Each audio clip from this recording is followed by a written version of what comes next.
Hammaga hurmatli traderlar. Xo'p, signal botimizni ishlatib ko'ramiz. Signal botimizga kiramiz. Xo'p. Signal bot aytgani bizga asosan 3 sekundlik time frame avto signalni qo'yishdan oldin bu yoqda ham aytganiga qo'yib olamiz. Xo'p.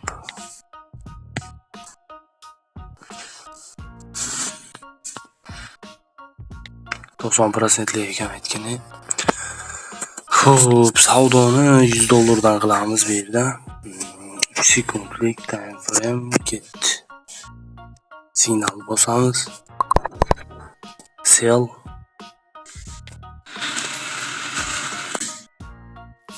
Tak, minus keyingi signal kutamiz.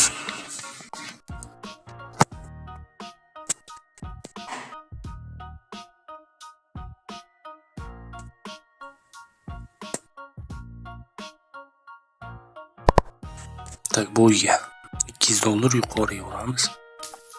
Ketdik. Hoppale. Ne oldu? Ne oldu bu? Tak, вроде плюс.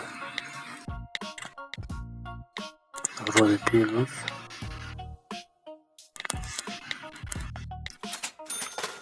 Da, плюс oldu. Плюс oldu. Keyingi signal. Keyingi signal keldi şekilde. Selga. Ay bile 2 doğru vurduk. Çıkısı yok. Normalde. Keyingi signal bo'yiga. Yana bo'yiga 2 marta urib yubordim. Ha, bu ham plus normal. Xullas, yaxshi 7000 ko'tarib qo'ydik. Yana bitta signal olaylik. Menimcha bo'ladi. Sell.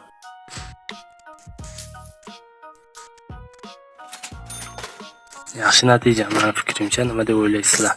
Kommentariyada kutaman. Astronaut qilamiz. Meni fikrimcha yaxshi natija. Kommentariyada kutaman sizlarni. Ya'ni fikrlaringizni yozib qo'yinglar.